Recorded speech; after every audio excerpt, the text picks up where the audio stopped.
Hadirin jamaah sholat tarawih rahimakumullah, wabil khusus Wakil Rektor Bidang Perencanaan Aset Bapak Arif Setiawan Budi Nugroho PhD, Ketua Takmir Masjid Kampus UGM Bapak Dr. Muhammad Yusuf, dan Wakil Ketua Takmir Insinyur Muhammad Agung Bramantyo PhD,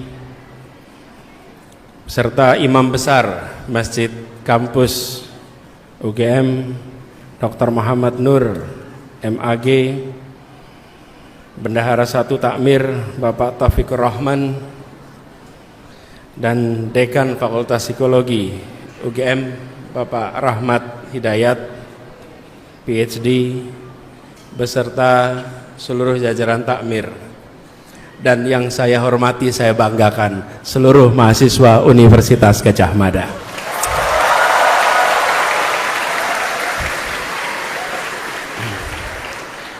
Ternyata hujan tidak menghentikan langkah ya. Kalau cuman basah dihadapi ya. Tadi pada saat sholat isya hujannya agak deras sampai dengan selesai sholat. Ini rupanya memang takmir tidak biasa pakai pawang ya. Memang tidak biasa, tidak harusnya pakai pawang. Alhamdulillah kita semua berkumpul. Saya merasa bersyukur sekali bisa kembali ke Gadjah Mada.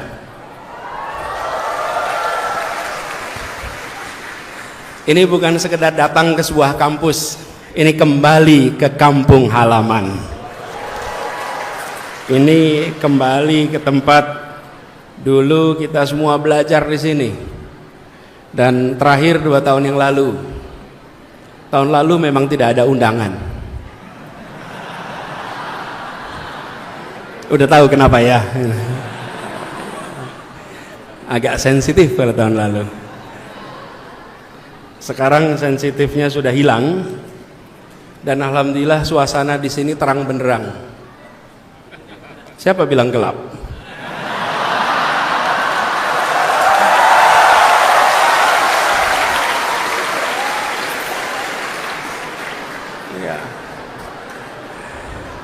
Katanya masjid kampus juga kena efisiensi. Kena ya efisiensi ya. Mudah-mudahan mahasiswanya tidak kena efisiensi. Bukan cuman amin, perjuangkan. Betul tidak? Ya. Karena Gadjah Mada ini bukan cuma tempat belajar. Ia tempat buat kegelisahan intelektual. Ini tempat untuk mempertanyakan banyak hal. Ini tempat bukan sekedar ilmu dan angka-angka di teori, tapi ini adalah tempat menyalakan sinar semangat perjuangan untuk Indonesia yang lebih baik. Jadi karena itu kalau kembali ke Gadjah Mada itu rasanya lain, dan ke tempat ini pun rasanya begitu. Saya merasa terhormat betul bisa kembali ke sini dan mengingatkan kepada masa ketika dulu kuliah sama. Kalau sedang RDK, waktu itu namanya RDK, Ramadan di kampus. Sekarang namanya apa ya? Masih sama. Ini sama. Kalau Ramadan di kampus kita datang dan pengen cepat-cepat dekat sama pembicaranya. Makanya nanti barisan-barisan ini jangan suka menghalangi kesempatan orang, biar ada kesetaraan kesempatan. Dulu saya ngalamin juga, suatu ketika ada diskusi, kita semua datang berdesak-desakan, ingin bisa tukar pikiran, mendengarkan, mendapat inspirasi. Dan alhamdulillah sekarang bertemu dengan adik-adik semua yang kalau boleh dikatakan sinar lampu ini kalah dengan sinar mata anak-anak cemerlang di tempat ini.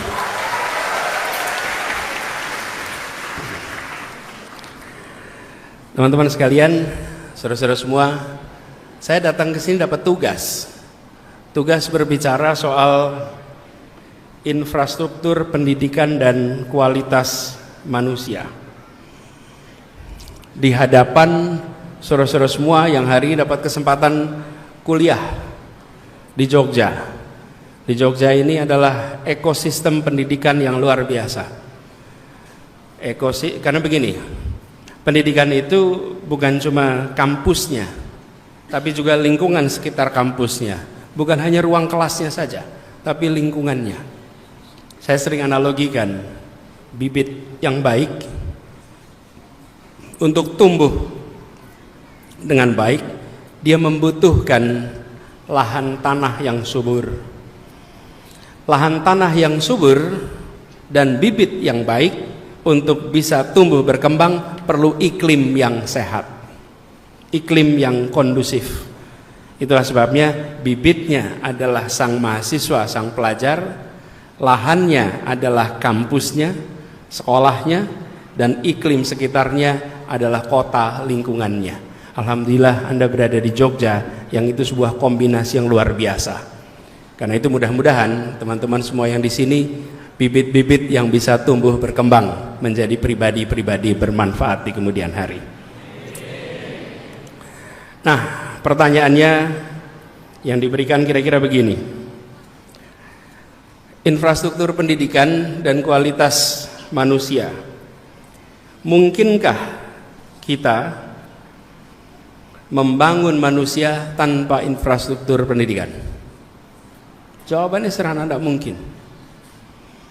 Tapi ketika kita bicara tentang infrastruktur pendidikan, maka jangan hanya menganggap infrastruktur pendidikan itu soal gedung, soal kampus yang megah, yang kokoh. Ketika kita bicara tentang infrastruktur, kita bicara tentang ruang yang menumbuhkan pikiran, ruang yang memberikan kesempatan untuk mimpi-mimpi berkembang, tumbuh inspirasi. Jadi ini bukan soal fasilitas fisiknya, tapi ini soal bagaimana fasilitas itu membuat imajinasi berkembang, kreativitas tumbuh, keberanian tumbuh, ketekunan, keteguhan tumbuh. Dan ini bukan sekedar gedung.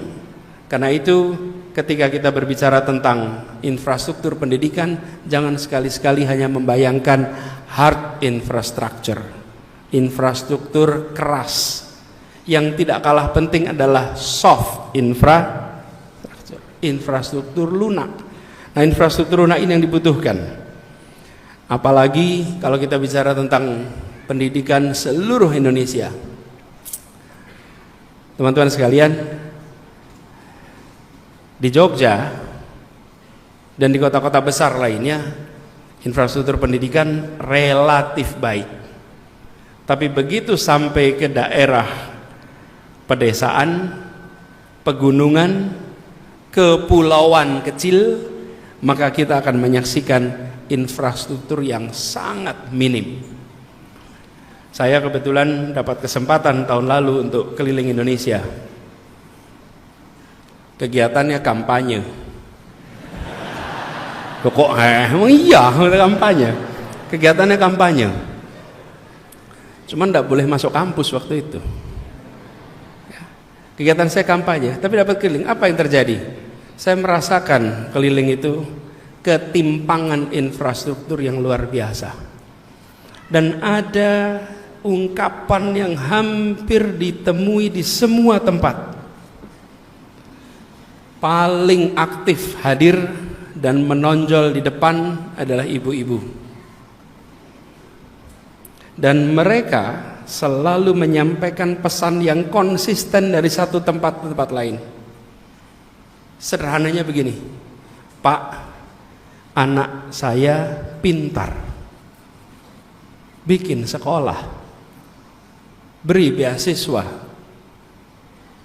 Anak saya perlu pendidikan. Itu pesan konsisten dari satu tempat ke tempat lain, teman-teman sekalian. Dan ibu-ibu ini, mayoritas ibu-ibu yang mengatakan ini, itu di tempat-tempat yang minim infrastruktur pendidikan. Karena mereka tahu bahwa untuk bisa mengubah nasib masa depan keluarganya, anaknya harus dapat kesempatan pendidikan.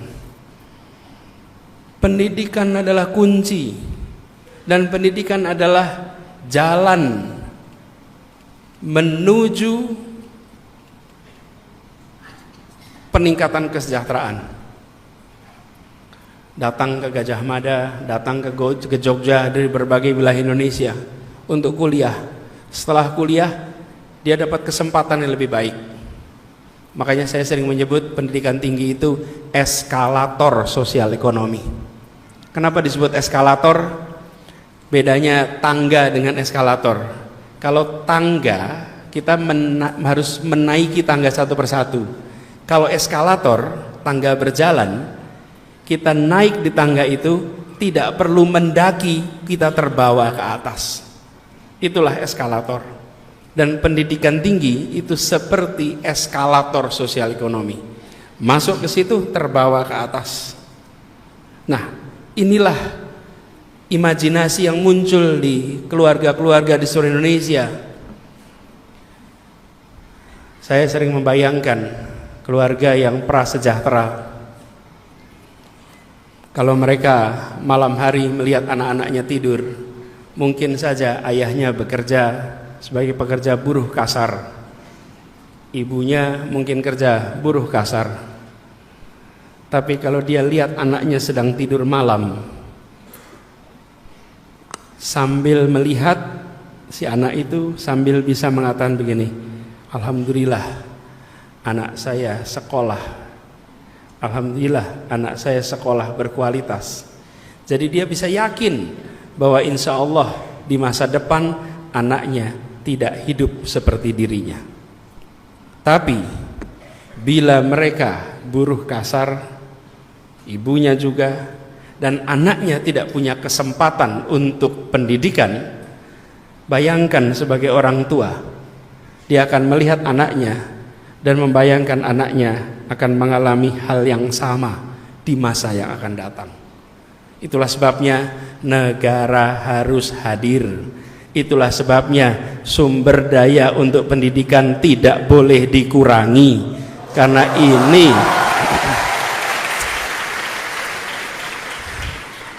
ini adalah eskalator sosial ekonomi. Jangan sampai sebagian dari kita sudah mendapatkan manfaat eskalator itu naik ke atas. Sesudah kita naik di atas, kita lupa saudara-saudara kita yang belum dapat kesempatan. Kita lupa. Saudara sekalian yang hari ini duduk di kursi-kursi pengambil keputusan, saya bisa jamin mayoritas kakeknya, neneknya buta huruf. Cek aja. Yang hari ini pengambil keputusan tanya, kakeknya dulu buta huruf tidak? Neneknya, saya hampir jamin ya. Pada saat Republik ini merdeka, 95% penduduk Republik ini buta huruf. Dan mayoritas kita waktu itu seperti itu. Pendidikanlah yang mengubah, pendidikanlah yang menaikkan kesempatan itu. Nah, di mana letak infrastruktur pendidikan?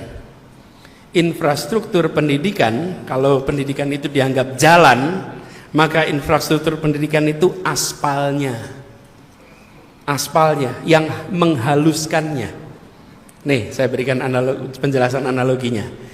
Kalau ada jalan tapi jalannya terjal, jalannya berbatu, jalannya penuh dengan hambatan, oke? Maka hanya mereka yang kuat yang bisa melewati jalan itu. Kuat secara apa? Kuat secara ekonomi, kuat secara sumber daya, dia yang bisa melewati jalan itu. Nih kalau jalan ke Jalan Kaliurang itu terjal, mendaki sampai ke atas sana, sebutlah dari Pakem naik ke atas itu mulai mendaki, maka hanya orang-orang yang terlatih dan punya sumber daya yang bisa menaikinya. Tapi kalau di situ dibuat jalan yang halus, yang rata, maka siapa saja akan bisa mendaki jalan itu. Itulah infrastruktur. Infrastruktur mensetarakan kesempatan. Sekarang bayangkan sekalian, kalau lulus SMA itu jumlahnya 3,5 3,8 juta lulus SMA. Pertanyaannya, ini buat teman-teman semua di sini yang sudah pada kuliah, ini kan termasuk lulusan 3,7 juta kan? Ini lulus SMA semua di sini ya? Memastikan saja. Kalau UGM-nya belum lulus jelas, tapi insya Allah nanti dapat ijazah. Kalau lulus. Nah, teman-teman, 3,8, 3,7, 3,8 masuk SMA. Yang masuk SD berapa? Datanya sekitar 5, ada yang menyebut 5,5, 5,6 karena data statistiknya tidak konsisten satu sama lain. Sebutlah 5,5 biar gampang hitungnya. Masuk 5,5 SD kelas 1, lulus SMA 3,7. Jadi yang hilang di jalan berapa, teman-teman? Dulu tes masuk kan di sini? Jadi kalau 5,5 kurangi 3,8 dah. Jadi berapa? 1,7.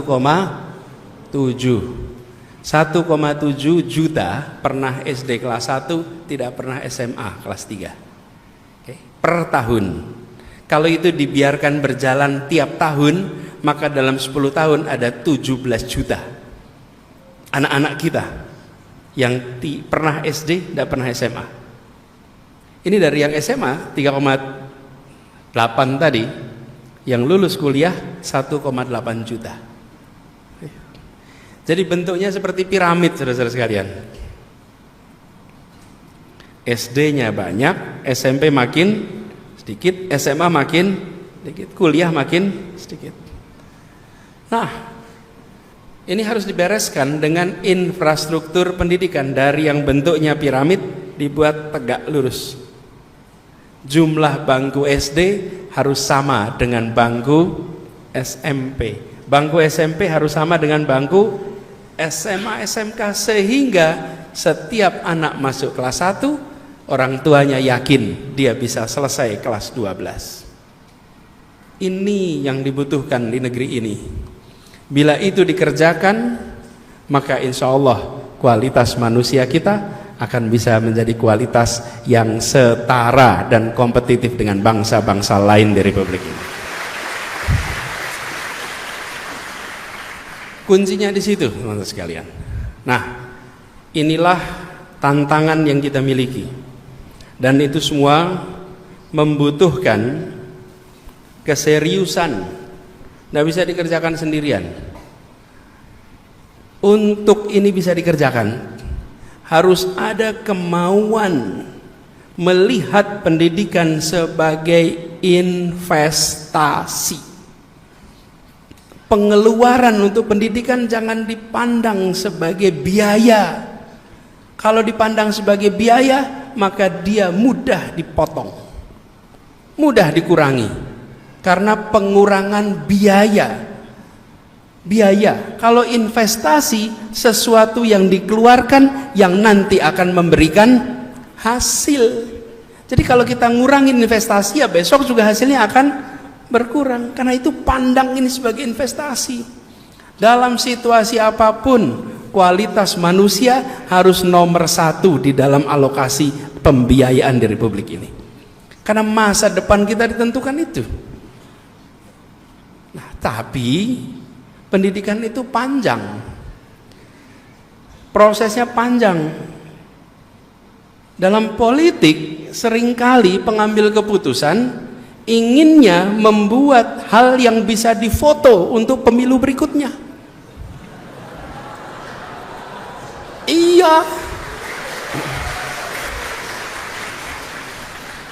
Inginnya dikerjakan cepat, sesegera mungkin, segera peletakan pertama, segera peresmian, supaya pada saat siklus pemilu berikutnya bisa ditunjukkan hasilnya. Dan itu memang boleh-boleh saja, tidak ada yang salah dengan itu. Kan memang kebijakan mau ditunjukkan pada publik, bukan? Tapi untuk urusan pembangunan manusia, waktunya tidak bisa 5 tahunan. Tidak bisa. Kalau ekonomi, infrastruktur bisa. Bikin jembatan 1 tahun selesai. Bikin gedung 1,5 tahun selesai. Gelanggang mahasiswa itu cepat selesai. Pangling soalnya. Gelap juga ya di situ.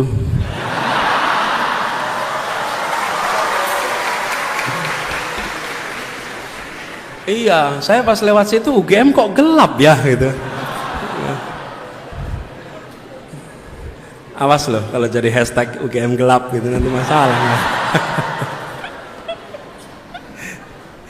Iya. Padahal dulu di sini tuh cerah-cerah semuanya. Dulu warnanya oranye, bata. Dulu. Nah, membangun itu cepat. Membangun bandara cepat. Yang agak lama itu bangun ibu kota. Itu agak lama ini.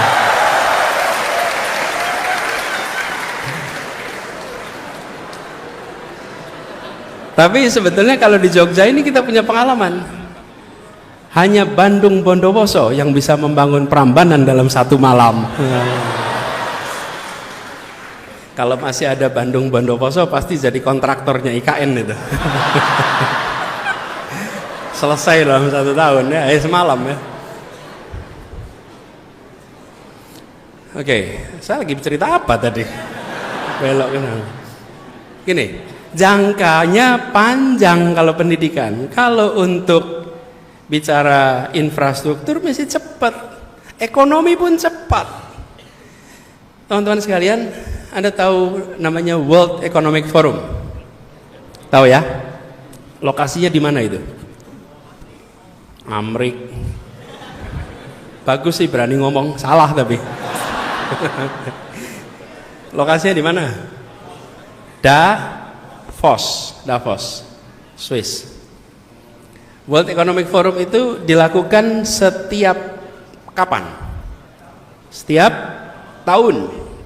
Setiap bulan Januari World Economic Forum. Pemimpin-pemimpin seluruh dunia, dunia usaha, dunia pemerintahan kumpul.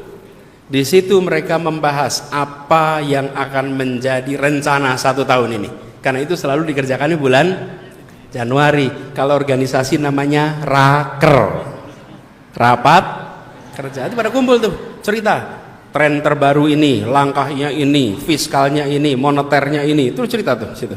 Berkumpullah semua di situ, tukar pikiran, tukar pandangan setiap tahun. Kalau World Education Forum tiap 15 tahun sekali. Oke. World Economic Forum setiap tahun. World Education Forum tiap 15 tahun. Jadi World Education Forum yang terakhir tahun 2015. Sebelumnya tahun 2000. Sebelumnya tahun 85. Sebelumnya tahun 70. Coba bayangkan. 70, 85, 2000, 2015. Dalam waktu berapa tahun tuh? 45 tahun, baru 4 kali. Setiap 15 baru ada lagi tahun 2030. Setiap mengambil keputusan ditunggu 15 tahun hasilnya. Itulah sebabnya kalau kita bicara tentang infrastruktur pendidikan, maka jangan harap dia muncul dalam statistik besok. Bahwa dikerjakan hari ini, maka akan muncul manusia-manusia luar biasa sebelum pemilu besok. Nggak ada. Nggak bisa. Kita akan bertahan dalam waktu yang panjang. Saya kebetulan ikut di dalam World Education Forum 2015. Waktu itu masih Mendikbud. Bikin kesepakatan, ikut bikin kesepakatan, pulang reshuffle.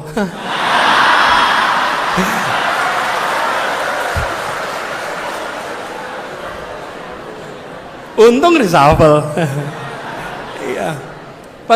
Jadi salah satu kesepakatan terpentingnya, teman-teman, salah satu kesepakatan terpenting adalah PAUD universal. Setiap anak minimal dapat 1 tahun pendidikan pra-SD. Itu salah satu kesepakatan. Dan Indonesia termasuk yang tanda tangan. Menterinya Anies Baswedan. Iya. Jadi waktu itu saya dorong untuk PAUD untuk didorong di mana-mana. Bagian dari komitmen kita untuk mengubah dunia. Bahwa seluruh dunia akan ketemu lagi 2030, lapor. Tiap negara lapor tuh nanti berapa capaiannya, harusnya udah universal. Nah, karena pindah posisi, jadi saya kerjakannya di Jakarta. Dan di Jakarta sekarang alhamdulillah 1 anak dapat kesempatan 1 tahun untuk PAUD sebelum masuk SD. Digenjot tuh PAUD. Karena pendidikan PAUD ini yang paling penting, saudara-saudara sekalian. Jadi kalau bicara infrastruktur pendidikan, tadi saya ceritakan, ini perlu ditegakkan. Betul ya, piramidnya tuh tegak. Jangan lupa, sebelumnya ada pendidikan PAUD.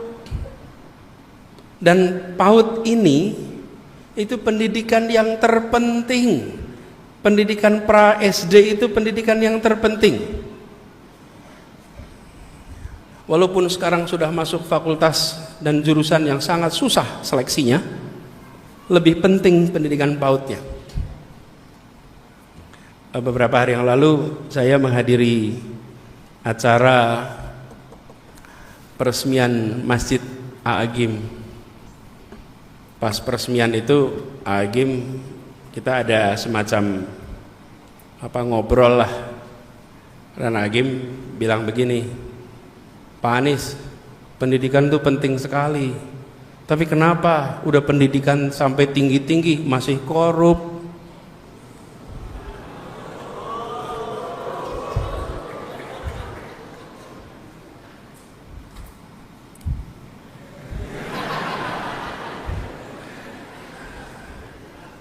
Ada yang cerita soal oplosan. Ada yang apa lagi tuh? Apa? Oh, pagar, ya, sertifikat di atas air, dan macam-macamnya. Terus beliau tanya, gimana ini Pak? Pendidikannya sudah tinggi-tinggi, masih tetap korup. Jadi jawaban saya waktu itu, Agim, sebenarnya masalah ini bukan terkait dengan tingkat pendidikan tinggi, justru problemnya di pendidikan pra-SD. Disitulah kita diajari apakah barang itu milik kita atau bukan, mana barang milik kita, mana bukan milik kita. Seringkali kita tidak memiliki kesadaran itu. Ini punya saya atau bukan, barang ini punya saya atau bukan. Itu diajarinya waktu TK. Di situ diajari bercerita, berkata jujur, diajarinya saat TK. Itu ingat ya, zaman TK dulu seringkali dibisikin kuping kiri kuping kanan itu. Kan disampaikan sesuatu, kemudian dari satu muter gitu. Kan dipastikan bahwa ternyata bisik-bisik kuping itu sampai. Itu lagi ngajari kejujuran, diajarin kuping kiri masuk, keluar, sampaikan kepada teman yang satunya, terus muter. Diajari untuk menyampaikan bisikan-bisikan. Ini bagian dari kejujuran. Ketika sampai kembali ke gurunya beda, gurunya tanya, siapa ini yang nggak jujur di sini nih? Siapa yang mengubah pesannya? Itu seluruh pendidikan di pendidikan usia dini. Dan usia dini yang paling dini adalah di dalam rumah. Pendidikan keluarga.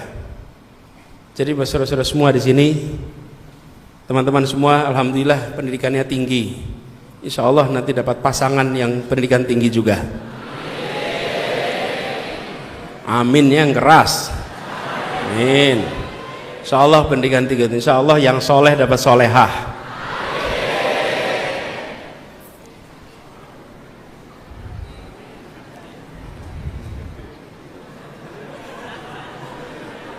Mau nggak ini yang mahasiswi ini? Mau nggak dapat mahasiswa yang pinter? Mau nggak dapat mahasiswa yang ganteng? Mau nggak dapat mahasiswa yang punya kepemimpinan hebat tapi tidak soleh? Nah, saudara perhatikan itu. Aspirasinya, walaupun pinter, walaupun ini, begitu pertanyaan terakhir, mau nggak kalau nggak soleh? Nggak mau. Jadi saudara-saudara semua bersiaplah jadi mahasiswa yang soleh.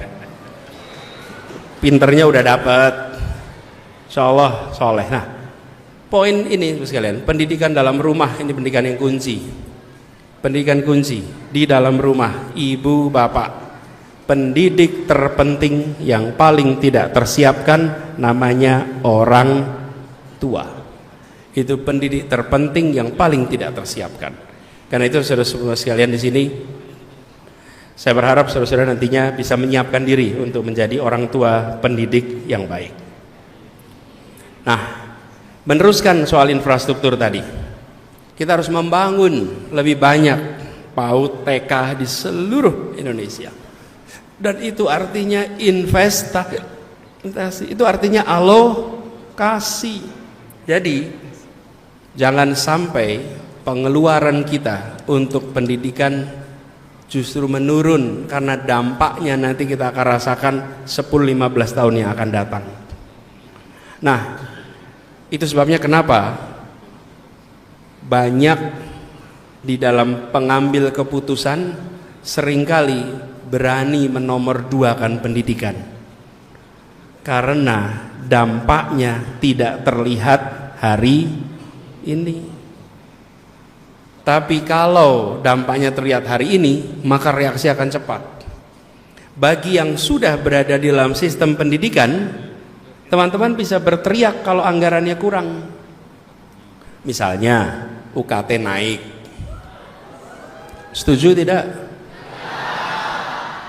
Kalau nggak setuju terus apa? Terus nggak kuliah gitu? Ya paling Anda kan protes, bukan? Nah, kalau kebijakan itu menyangkut yang sudah berada dalam sistem pendidikan, Anda akan bereaksi. Tapi ketika kebijakan menyangkut yang belum dalam sistem pendidikan, mereka tertinggal, tidak bisa bereaksi. Ketika sebuah kabupaten berencana membangun 5 SMA lalu tidak jadi dibangun, itu yang gak jadi sekolah gak bisa protes seperti teman-teman. Nggak bisa, mereka cuman peluangnya beng, hilang aja. Itu yang saya maksud, bahwa bila tidak dianggap ini investasi, ongkos politiknya murah, nggak ada protes. Naikin UKT itu ongkos politiknya mahal, karena mahasiswa di mana-mana protes. Kalau memotong beasiswa, mahasiswa protes. Kenapa? Karena sudah berada di dalam sistem pendidikan. Bila dikurangi, bereaksi. Tapi yang masih di luar, sementara yang membutuhkan bantuan adalah mereka yang berada di luar sistem pendidikan. Karena itu penting sekali kita bukan hanya menyelamatkan yang sudah dalam sistem pendidikan, tapi mengajak saudara-saudara kita yang di luar untuk bisa dapat kesempatan pendidikan yang setara dengan yang lainnya.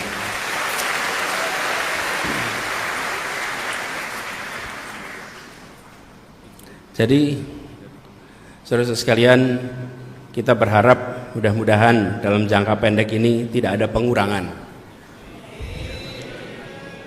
Dan harapannya justru ada penambahan untuk investasi yang bentuknya jangka panjang. Lalu teman-teman sekalian, terutama saudara-saudara semua yang sedang kuliah di sini, saya ingin sampaikan bahwa pendidikan ini harus dipandang juga sebagai gerakan. Saya mengharap pada teman-teman semua di sini yang sudah dapat kesempatan kuliah, jadilah inspirasi untuk saudara-saudara, adik-adik, saudara-saudara sekalian yang lokasinya jauh dari pusat-pusat pendidikan. Anda di sini ceritakan ke kampung halaman. Jangan pernah merasa risih. Kenapa? Karena cerita Anda di kampung halaman bisa jadi inspirasi untuk adik kelas. Jangan pernah merasa sungkan untuk menceritakan apa yang Anda alami di sini. Karena kita membutuhkan orang-orang untuk punya kemauan, keinginan yang sama seperti Anda yang dapatkan sekarang. Karena itu istilah saya pendidikan sebagai gerakan atau movement in education. Ini UGM dulu inspirasinya. Tahun 57 ada seorang mahasiswa namanya Kusnadi Harja Sumantri. Jadi rektor tahun 90-an. Pas saya mahasiswa. Beliau menginisiasi namanya PTM, Pengerahan Tenaga Mahasiswa.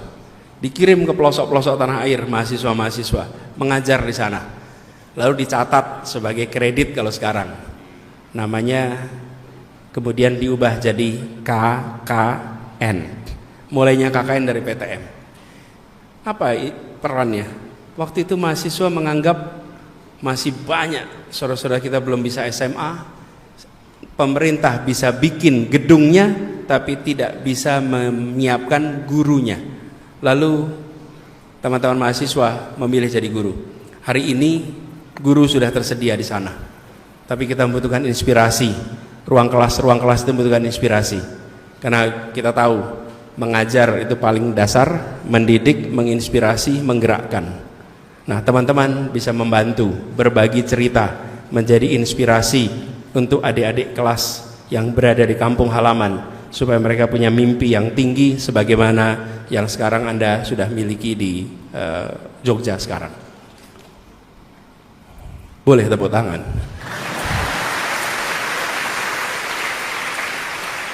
Iya, jangan suka ragu-ragu tepuk tangan.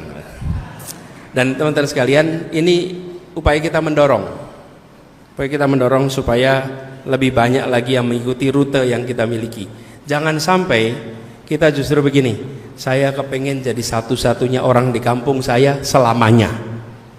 Itu namanya menghambat. Dan kadang-kadang kita punya perilaku menghambat. Saya sering saksikan itu kalau di acara-acara penuh keramaian. Kalau lagi rame, sering banyak minta foto, teman-teman. Pak, foto pak, itu desek-desekan foto. Selfie foto. Dan kalau udah desek-desekan foto, kira-kira beberapa waktu nanti akan ada yang bilang, udah cukup, Pak Anies capek. Yang ngomong yang udah selfie. Kita itu sering punya begitu. Kalau kita udah dapat, kita nggak mikirin yang lain. Yang penting saya udah selfie, habis itu Pak Anies capek, Pak belum. Sayanya nggak pernah ditanya. Siapa bilang saya capek? Dan kalau udah selfie gitu, kadang-kadang saya sering ambil HP-nya karena tidak semua orang tahu bagaimana meletakkan posisinya.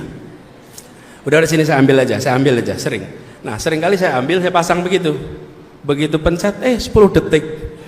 Masya Allah. Masalah baru lagi itu, menunggu 10 detik.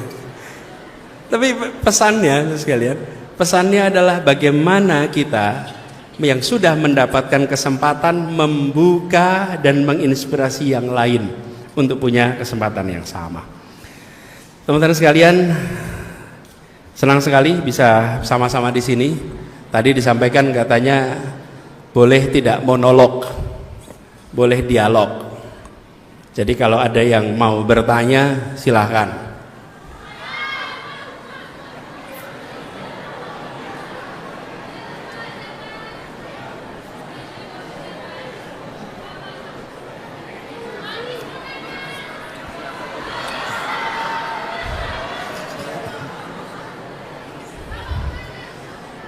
Ini masalah ini.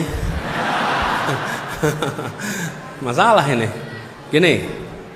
Jadi Ibu mau nanya. Oh, adik boleh. Gini. Kalau di atas ada mikrofon ya? Ada, aman. Bawah juga aman. Oke. Kalau gitu boleh tuh yang baju hitam kacamata ngacung-ngacung terus begitu. Oh, hitam juga Anda ya? Oh, ya. Ya, gak apa-apa lah. GR tidak dilarang. Gak apa-apa. Ya, tenang. Yang satunya tadi yang sudah merasa itu boleh mendekat aja, biar nanti ngantar mikrofonnya gampang. Lalu, ya, adik di sini nih. Sama yang pegang apa? Ya, itu HP atau kitab itu? Ya. Ya, bentar. Yuk, silakan. Cek. Assalamualaikum warahmatullahi wabarakatuh, Pak Anies. Salam. Perkenalkan, nama saya Arif, saya mahasiswa kedokteran. Saya ingin bertanya Pak Anies terkait tadi pembangunan infrastruktur pendidikan Pak Anies. Jadi saya percaya bahwa untuk menumbuhkan suatu negara itu kan pendidikan perlu dijadikan titik utamanya pembangunan. Nah, tetapi juga untuk membangun infrastruktur kita juga perlu SDM yang baik. Jadi contoh tadi di pendidikan di dalam keluarga, keluarga itu harus bisa mendidik anaknya itu untuk menjadi SDM yang baik. Tapi bagaimana cara kita mempersiapkan keluarganya, orang tuanya itu juga sebagai SDM yang mampu untuk menciptakan infrastruktur tersebut. Apalagi di tengah negara di mana pendidikan itu dijadikan prioritas sekunder. Oke. Gitu. Jadi seperti apa? Terima kasih Pak Anies. Terima kasih. Ya, berikutnya tadi mana satu? Enggak, yang tadi sudah ngacung tuh. Assalamualaikum warahmatullahi wabarakatuh. Salam. Selamat malam Abah, perkenalkan nama saya Imami, saya mahasiswa Namanya siapa? Imami. Imami. IMAMI. Saya dari Ilmu Keperawatan di Universitas Gadjah Mada. Oke. Programnya apa? Ilmu Keperawatan. Oke. Ya. Saya memakai baju gelap untuk menggambarkan situasi Indonesia saat ini.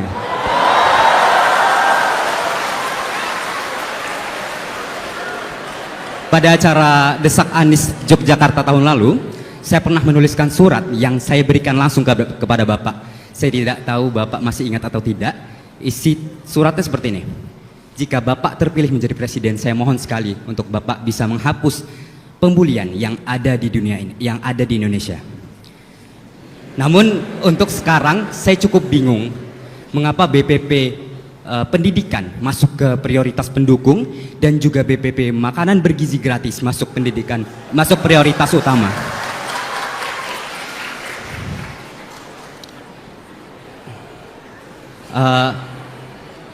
Menurut Pak Anies, apakah dengan soft infrastruktur tadi itu bisa mengatasi masalah sosial?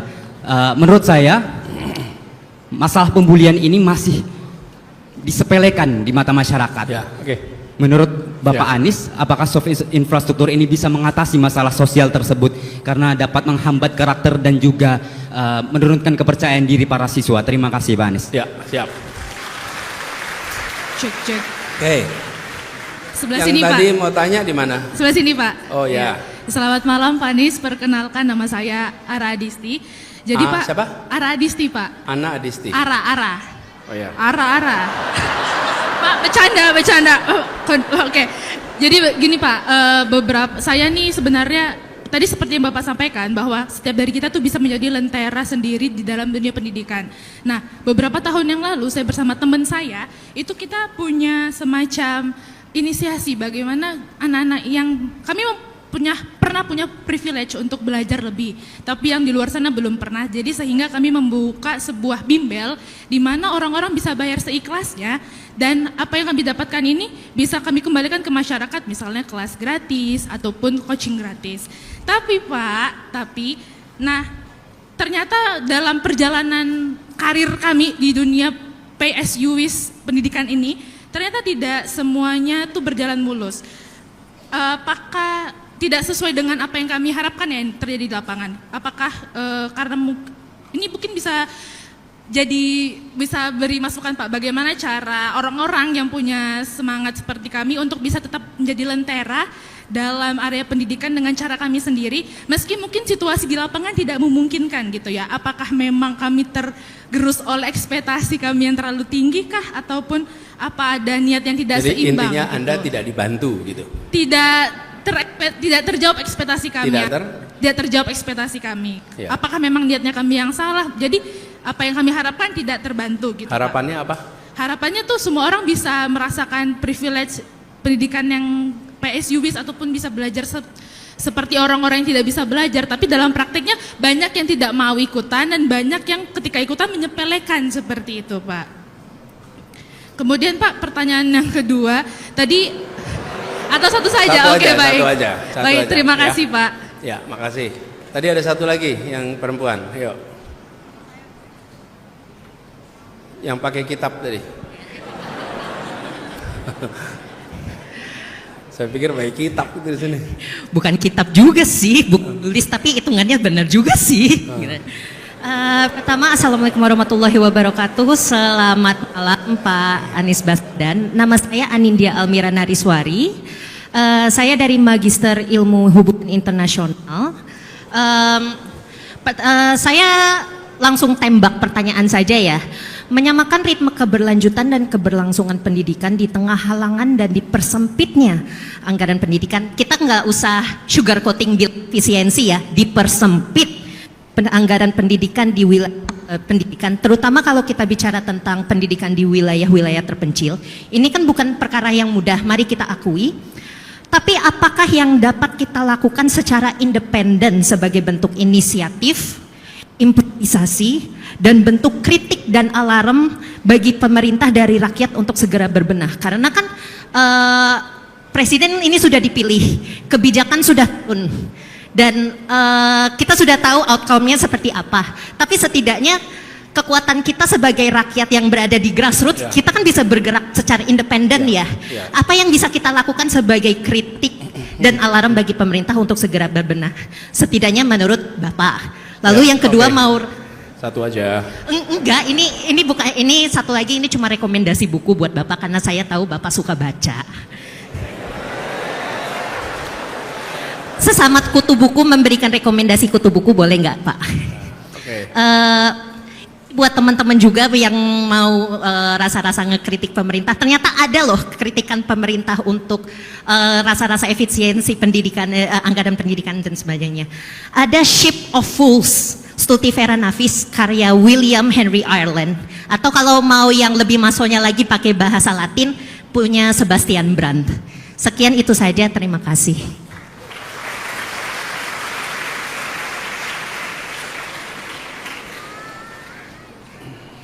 Namanya sekali lagi siapa Mbak? Anindya Almira Nariswari. Anindya. Oke, makasih. Kelihatannya baru dari sini, dari situ. Dari sini ada nggak nih? Oke, Anda boleh.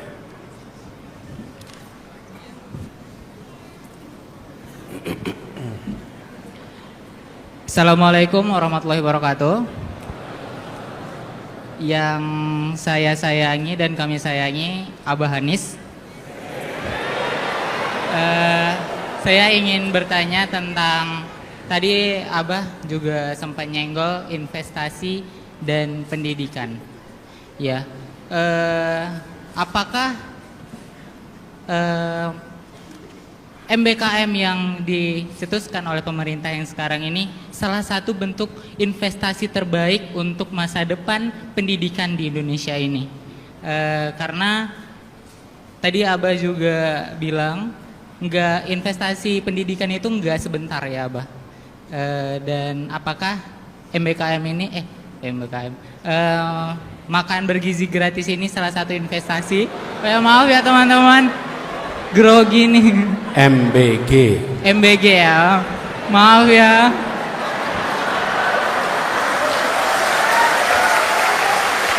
MBG ini salah satu investasi pendidikan yang terbaik untuk yang sekarang ini. Menurut saya ini tidak ya.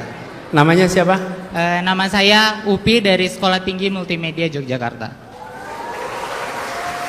Upi ya.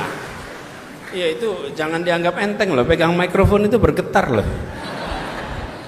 Tapi itu jadi pengalaman, betul nggak Upi ya? Iya. Berikutnya dari sekitar sini nih. Oke, Anda tuh yang pakai rompi, ya. Boleh maju ke depan.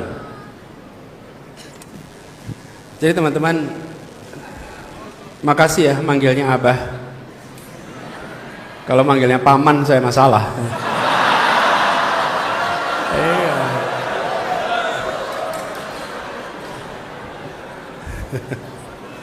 Assalamualaikum warahmatullahi wabarakatuh.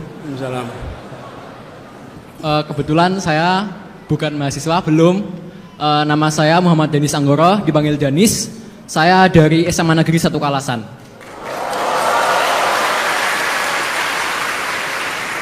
Pertama-tama, bener Pak Anies, mic-nya bergetar. Lalu hal yang ingin saya tanyakan adalah apakah fakta bahwa pendidikan itu butuh waktu yang sangat lama. Tadi Pak Anies bilang sekitar 15 tahun itu menjadi salah satu faktor di mana pemerintah sekarang itu berlaku seperti ini, kebijakannya yang dilakukan seperti ini. Jadi apakah itu adalah menurut Pak Anies, oh ini hasil dari pendidikan 15-20 tahun lalu yang mungkin belum memadai, begitu Pak Anies? Terima kasih, wassalamualaikum warahmatullahi wabarakatuh. Denis, kamu kelas berapa? Kelas 11.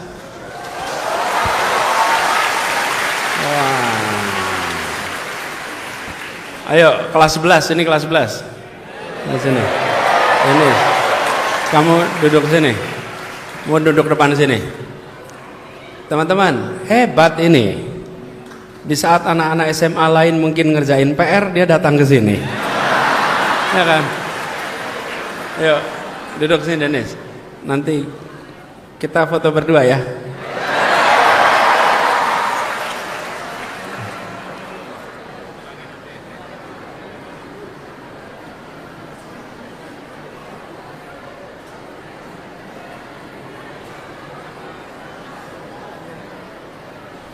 Ya, ya, teman-teman sekalian, ini udah banyak nih pertanyaan ini.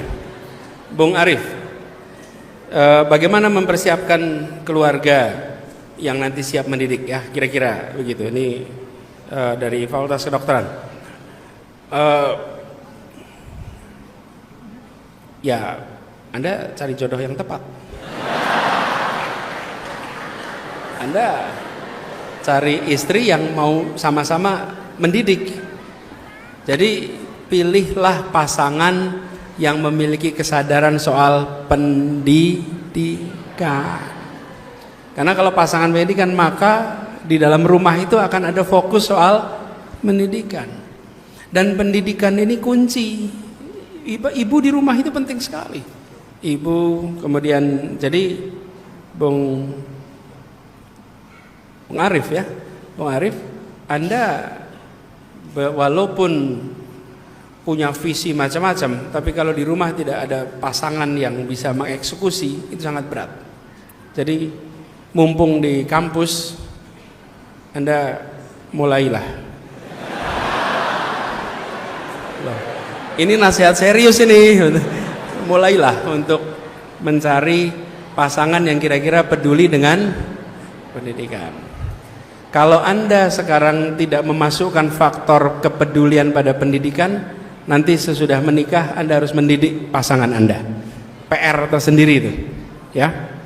Sesudah itu, teman-teman, banyak sekali buku soal ini. Banyak sekali buku tentang pendidikan orang tua.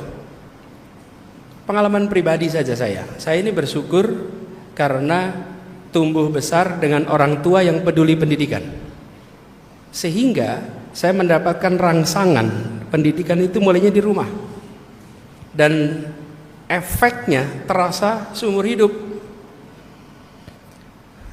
Jadi kalau tadi Dennis cerita ini yang ngambil kebijakan soal pengurangan anggaran pendidikan, apa mereka salah pendidikan?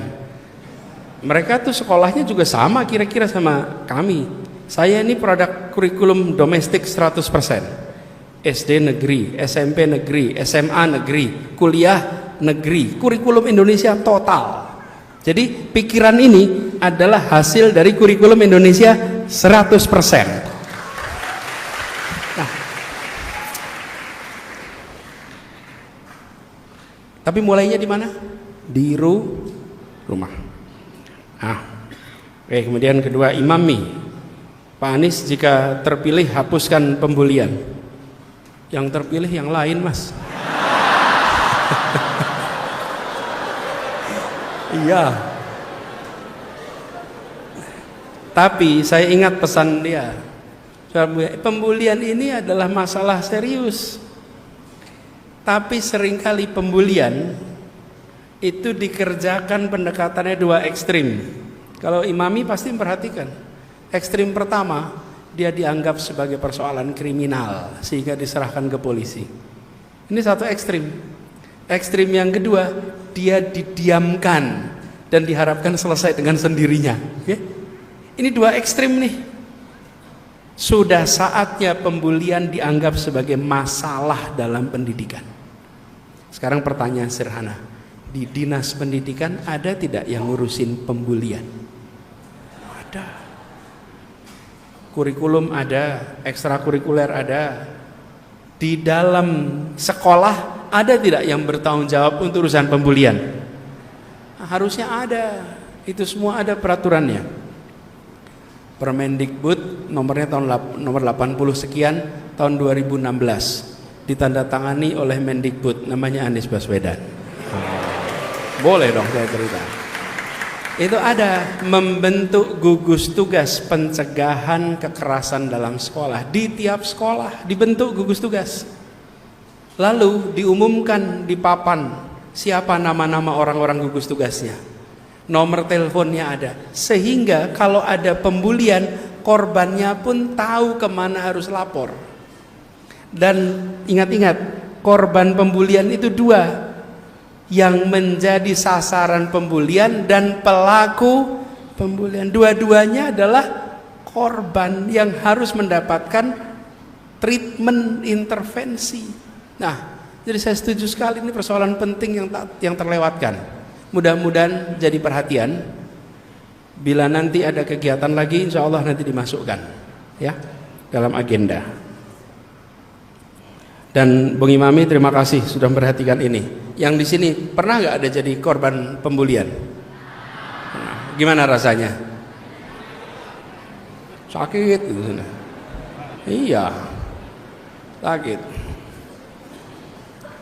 Oke, Ana, soal tidak dapat ekspektasi, jangan pernah berhenti.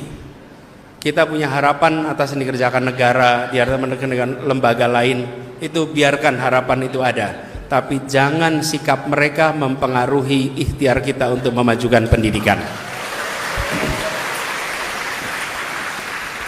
Dan begini, saya sering pesankan pada teman-teman, kami membuat namanya Gerakan Indonesia Mengajar, mengirim guru ke pelosok tanah air. Itu kalau guru-guru mau berangkat, saya selalu pesankan begini, bila nanti sudah berada di pelosok tanah air dan ada orang di sana yang bilang kepada Anda, terima kasih Mas, terima kasih Mbak, sudah mau datang jadi guru di desa kami, padahal pemerintah belum kirim guru, maka saya bilang jawabannya harus sama.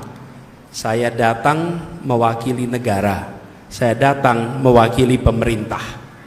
Di ujung sana, di tempat yang miskin fasilitas, tidak usah menjelekkan siapapun. Nanti kalau sudah balik ke Jakarta, baru kritik itu pemerintah. Baru bilang sama pemerintah, ini masalah Pak, di sana nggak ada guru, nggak ada perhatian. Di depan pemerintah ngomong begitu, tapi di depan rakyat bilang saya datang mewakili negara. Padahal bukan dikirim negara juga, tapi menunjukkan apa? Nih, saya ambil tanggung jawab. Nah, saya berharap teman-teman yang bergerak di dunia pendidikan jangan pernah putus harapan, walaupun harapan belum terpenuhi. Insya Allah kemajuan di bidang pendidikan bisa dikerjakan lewat gerakan-gerakan di luar itu. Anindya, apa yang bisa dikerjakan? Banyak sekali kegiatan yang bisa dikerjakan. Jadi justru saya merasa peluang untuk melakukan terobosan. Teman-teman, inspirasi untuk membuat kegiatan itu dari mulai tadi cerita bimbel sampai bikin pendidikan di sekitar kampung, luar biasa banyak. Jadi menurut saya ruang itu terbuka luas. Bahkan Anda bisa ngobrol dengan AI untuk sampaikan, saya berada di wilayah ini, penduduknya sekian, pendidikannya sekian, ajak debat AI itu. AI jangan dianggap sebagai semua yang dikatakan benar, tapi Anda jadikan itu sebagai sparring partner. Anda bertanya, Anda sanggah. Karena Anda akan ketemu partner dengan ceritakan kondisi yang sedang Anda mau kerjakan. Gitu ya teman-teman. Lalu Upi, anak Abah. soal MBG. Sebaiknya saya jangan komentar ya soal ini. Kan udah jelas pemenangnya siapa kan.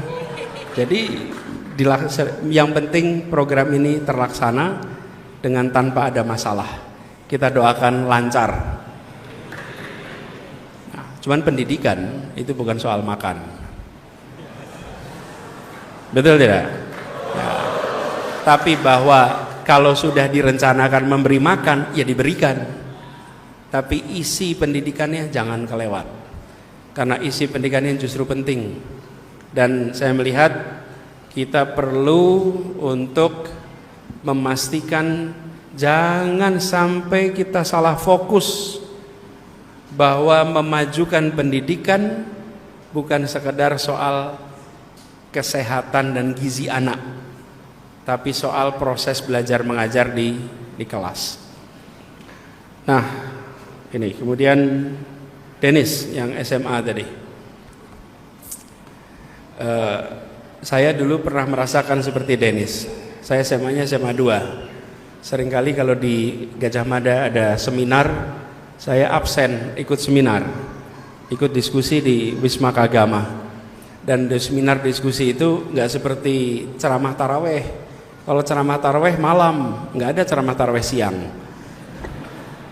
Efeknya apa? Dia datang nggak pakai seragam. Dulu saya kalau ikut seminar pakai seragam karena pulang dari sekolah. Tapi saya merasakan proses pembelajaran yang luar biasa. Mudah-mudahan ada banyak anak SMA yang ikut hadir seperti Dennis di tempat ini. Nah, tadi pertanyaan soal apakah yang mengambil keputusan adalah produk pendidikan yang keliru. Sebenarnya bukan soal keliru dan tidak, ini soal paradigma yang dipegang. Saya ingin garis bawahi teman-teman, bahwa ketika kita memikirkan kemajuan sebuah bangsa, maka kita memikirkan kemajuan manusianya. Nah, ini harus kita jadikan fokus, manusianya. Dan manusia itu artinya kesehatan dan pendidikan, dua itu. Karena itu kemudian kita harus alokasikan sumber daya yang cukup. Dan teman-teman, semua bangsa yang hebat adalah bangsa yang fokus pada investasi pendidikan. Nah, proses politik kita seringkali tidak memberikan reward kepada yang berpandangan begini. Karena seringkali kita menuntut segera ada hasil yang bisa difoto. Kalau segera hasil bisa difoto, ya memang kalah ini. Kalah. Karena itulah kita berharap mudah-mudahan makin banyak pemilih kritis, makin banyak pemilih yang rasional, yang membandingkan isinya. Karena kalau tidak, kita akan selalu berhadapan dengan situasi seperti sekarang ini. Nah, saya yakin teman-teman di sini melihat pemilu juga dengan sikap yang kritis, pilpres dengan yang kritis. Jadi bersiap-siap untuk yang berikutnya.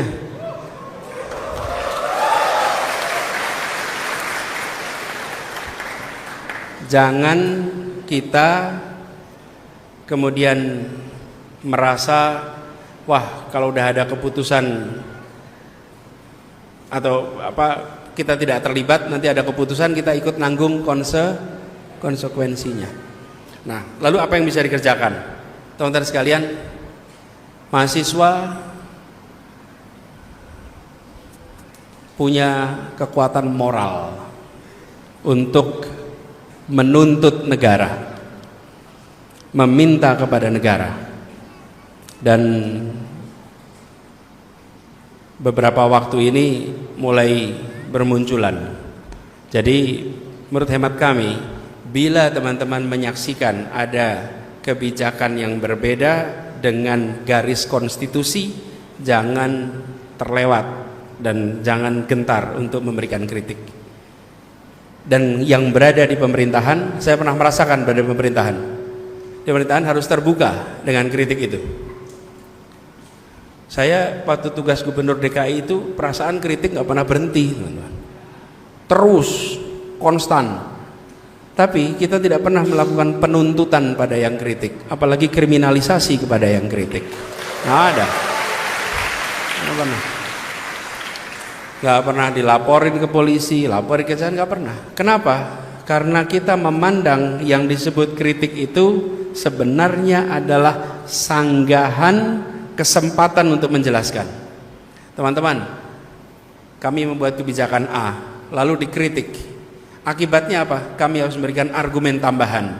Kritik lagi, argumen tambahan. Kritik lagi, argumen tambahan. Apa yang terjadi?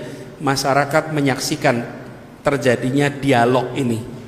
Dan dialog ini adalah namanya mencerdaskan kehidupan bangsa.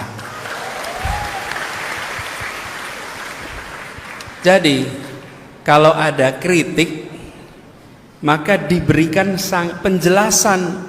Sanggah lagi, penjelasan lagi, dan kita semua akan menyaksikan, ini argumennya. Tapi kalau mengkritik dimarahin, ya berhenti kritiknya nanti. Apalagi kriminalisasi. Di sini nggak ada kan? Mudah-mudahan nggak ada. Dan ini teman-teman yang harus kita jaga. Dimulainya dari mana kebiasaan itu? Saya berharap teman-teman di sini memulai tradisi untuk terbiasa menerima kritik. Karena menerima kritik itu mulainya dari masa muda. Kalau mudanya tidak pernah dikritik, jangan harap nanti tuanya siap untuk dikritik. Ya. Dan pengalaman berorganisasi akan membuat Anda rileks dengan kritik. Itu kunci untuk ke depan. Waktu zaman mahasiswa kita sering merasakan itu. Di UGM apalagi ada kelompok-kelompok mahasiswa yang pandangannya, ideologinya beda-beda. Ideologi beda-beda, dan ideologi beda-beda ini membuat seringkali ada pertarungan gagasan. Tapi republik ini adalah republik yang didirikan dengan gagasan. Karena itu jangan pernah takut untuk ada perbedaan gagasan. Orang yang takut dengan perbedaan gagasan biasanya tidak punya gagasan. Ya, ada. Kalau Anda membuat sebuah program dan tidak punya gagasan di balik program itu, maka Anda sangat mengkhawatirkan kritik. Nggak mau kritik. Kenapa? Karena Anda bisa jelaskan gagasannya apa. Tapi kalau Anda punya gagasan di balik program, maka Anda akan selalu bisa menjelaskan itu semua. Jadi ini menurut saya suatu yang mendasar di bangsa kita. Jadi teman-teman sekalian, pertanyaan Dennis tadi, ini bukan soal mereka pendidikannya keliru, tapi paradigmanya berbeda. Dan saya sebutkan berbeda saja. Jangan mengklaim kebenaran. Biarkan sejarah nanti membuktikan mana yang sesungguhnya benar dalam mengambil keputusan-keputusan ini. Karena kita sedang ngomong dengan sejarah. Itu teman-teman sekalian. Ini secara waktu sudah agak malam. Jadi mungkin saya cukupkan di sini, kecuali ada yang memaksa. Teman-teman, kita cukupkan di sini. Saya ingin pada semuanya terima. Ya. Wah, ini luar biasa. Boleh dah, cepat.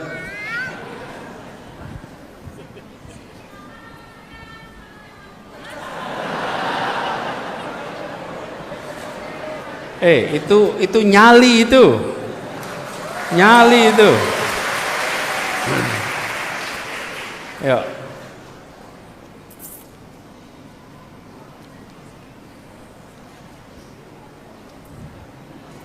Assalamualaikum warahmatullahi wabarakatuh. Izin bertanya, nama saya Maryama Abdillah dari Panggilannya? Maryam dari SMA Negeri 1 Kota Magelang.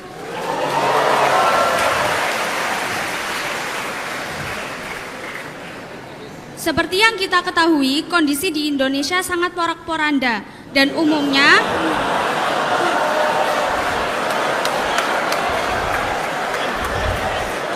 terima kasih. Yang mahasiswa kalah sama SMA. Dan umumnya sumber masalah ini berasal dari bagian pemerintahan.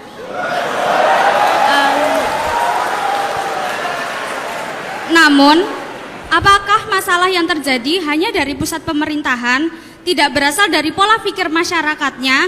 Jadi, bagaimana cara mengajar atau mengajak masyarakat untuk berpikir agar kita bisa menjadi bangsa Indonesia menjadi bangsa yang lebih terdidik, tidak hanya untuk generasi muda, tapi juga untuk generasi tua yang sudah terlambat belajar. Terima kasih.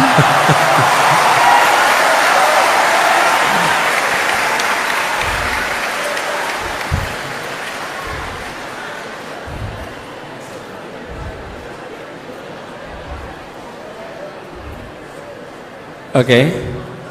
Sudah. Jadi pertanyaannya bagaimana? Bagaimana cara mengajar atau mengajak masyarakat untuk berpikir agar kita menjadi bangsa Indonesia yang memiliki ya. Wah, top betul Anda ini. Oke, makasih Mariam. Kelas berapa Mariam? Kelas 10. Kelas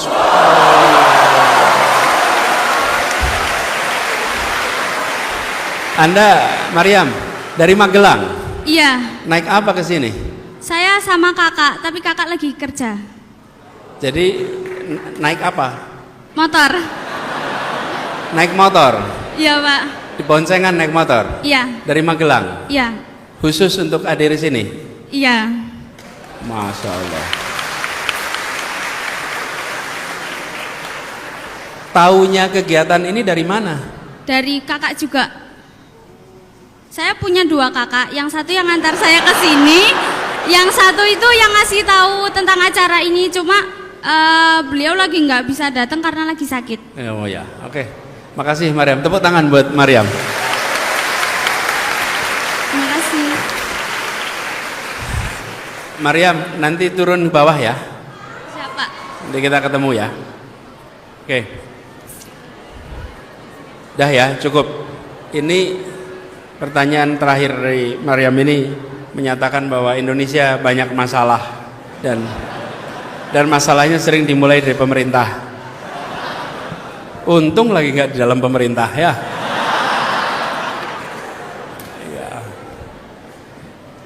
Kalau dulu ketika masih dalam pemerintah, setiap kali ada pertanyaan tentang pemerintah kan kita harus menjelaskan, bukan? Kalau sekarang ya menjelaskan juga tapi tanpa beban gitu. Nah, pertanyaannya bagaimana mengajak? Begini teman-teman sekalian, kita jalan saja dengan rencana. Mariam punya rencana, kita semua punya rencana. Rencana kita untuk hidup lebih baik di tingkat individu, kalau diakumulasi dia akan membuat bangsa kita lebih baik. Jadi, walaupun di pemerintahan ada masalah A, B, C, D, E, F, G, pastikan kegiatan Anda masing-masing adalah kegiatan yang baik, kegiatan yang produktif, kegiatan berikan manfaat, karena itu membuat akumulasi kebaikan. Jadi pesan saya itu. Nah, nanti kalau ada pemilu lagi, pilih yang benar. Ya, untuk ini bukan pilpres aja, DPRD. Kan DPRD di kabupaten, kota, DPR RI, pilkada, gubernur, wali kota, bupati, manfaatkan kesempatan itu. Dan di sini indahnya demokrasi. Demokrasi itu membatasi lingkup wilayah kekuasaan, dibatasi dan dibatasi durasinya. 1 periode maksimal 2 periode itu dibatasi, dan ini diikat dengan konstitusi. Inilah demokrasi, sehingga ketika rakyat salah pilih ya 1 periode, sesudah itu bisa dikoreksi. Itulah indahnya demokrasi. Karena itulah penting bagi kita untuk rasional. Jadi buat Mariam, untuk masyarakat, Anda ajak kegiatan kebaikan. Tapi untuk pemerintahan, kalau Anda melihat di kabupaten, di kota, di provinsi tidak berjalan baik tingkat nasional, pastikan jangan dipilih lagi pada pemilu berikutnya. Ya. Dan itulah demokrasi.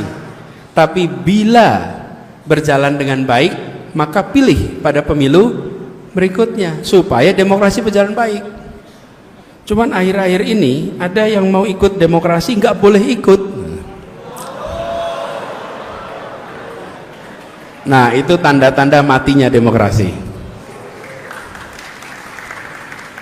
Ini karena di kampus saya tambahin ya, tambahin apa tanda-tanda demokrasi? Satu, adanya oposisi.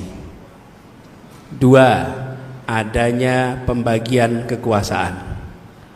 Tiga, adanya kebebasan berbicara. Itu ciri demokrasi. Kalau oposisi ditiadakan, maka demokrasi melemah. Kalau legislatif, yudikatif jadi mengalami eksekutifisasi, nah itu demokrasi lemah. Bila kebebasan berbicara ditahan, maka demokrasi akan lemah. Nah, mahasiswa punya tugas menjaga tiga ini supaya tetap hidup.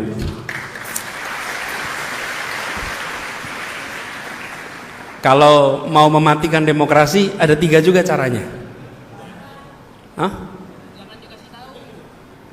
Udah dipraktekin.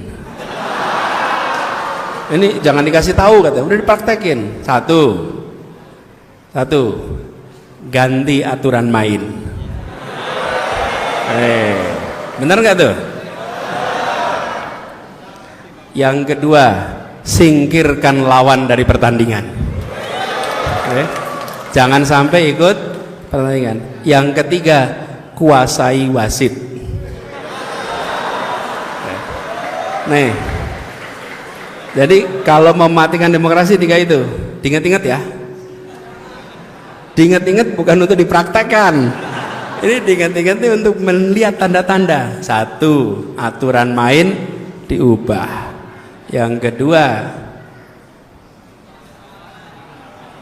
singkirkan lawan supaya jangan ikut pertandingan. Di Jakarta udah pernah terjadi itu. Terus yang ketiga, wasit dikuasai. Udah, kalau udah begitu selesai. Pertandingan menjadi teater. Oke? Nah, ini teman-teman tiga ciri demokrasi, teman-teman bantu jaga. Dan tiga ciri-ciri mematikan demokrasi, teman-teman bantu cegah. Mahasiswa menjadi kekuatan untuk menjaga demokrasi dan mencegah matinya demokrasi. Oke. Teman-teman sekalian, terima kasih pada seluruh hadirin semua di sini yang sudah hadir menyempatkan waktu. Senang sekali bisa kembali ke Jogja. Gini, namanya siapa?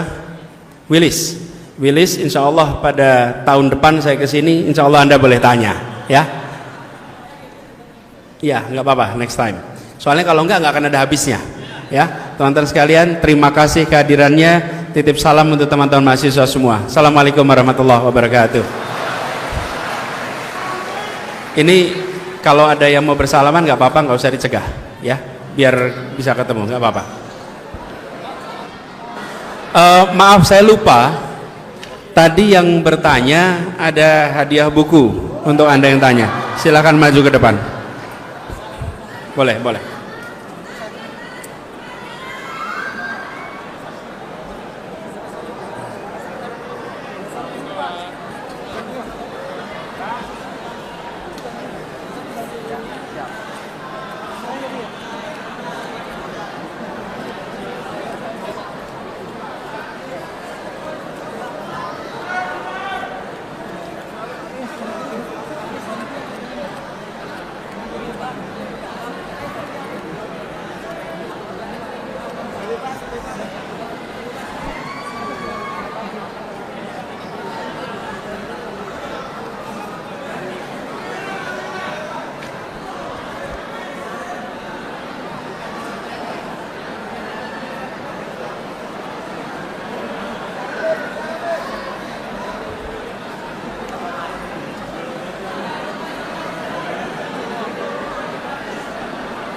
Awas.